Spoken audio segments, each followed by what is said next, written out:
ভব সিন্ধু পারে ধন্য ধন্য কলি যুগ শ্রী চৈতন্য অবতারে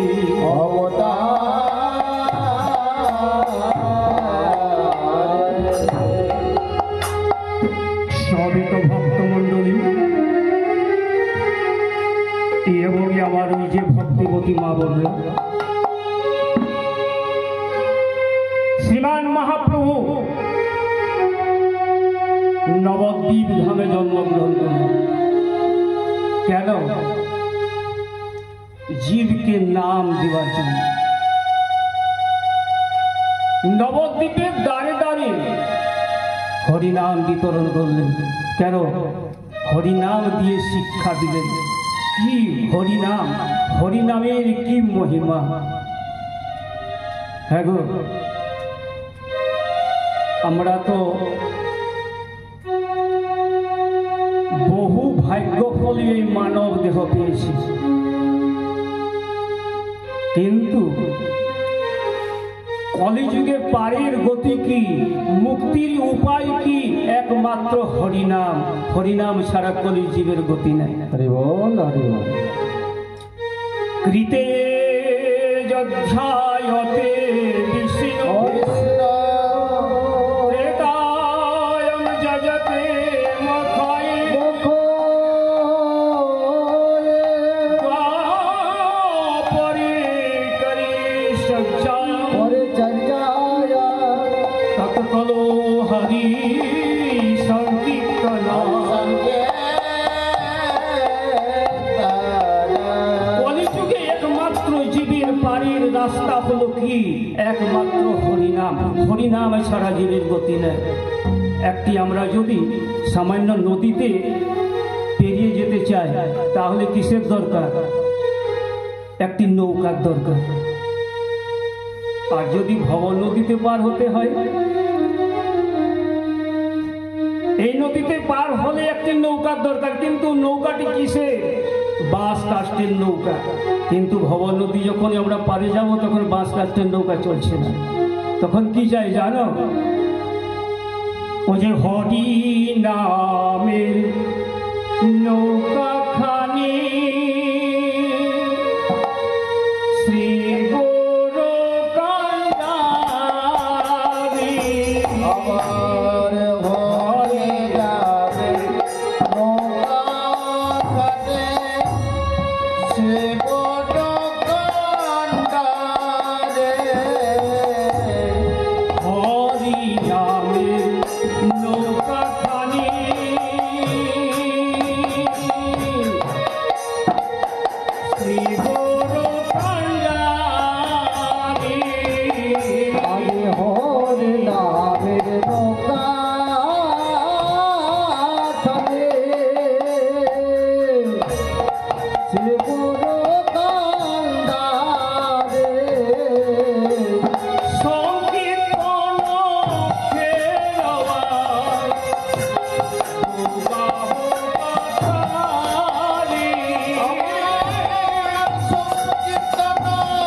হলো নৌকা।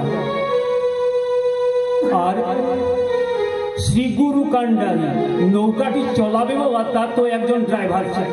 গাড়ি হলেই তো ড্রাইভারের দরকার। নৌকাটি চলাবে একজন ড্রাইভার, কিন্তু ড্রাইভারটি হলো কে? গুরু। যদি গুরুমুখ হয়েছ, আপনারা সবাই গুরুমুখ হয়েছেন তো? যদি গুরুমুখ না হও তাহলে হওয়া দরকার। ড্রাইভার হলো গুরু। আর এই যে আমরা সবাই মিলে হরিনাম সংকীর্তন গাইছি, ড্রাইভারের হাতে কি থাকে? একটা হ্যান্ডেল। হ্যান্ডেলটি কি হলো? নৌকাটির ওই যে মাঝির হাতে যে থাকে, যাকে বলে চাটুটা। সেই চাটুটা হলো কি? হরিনামের ওই যে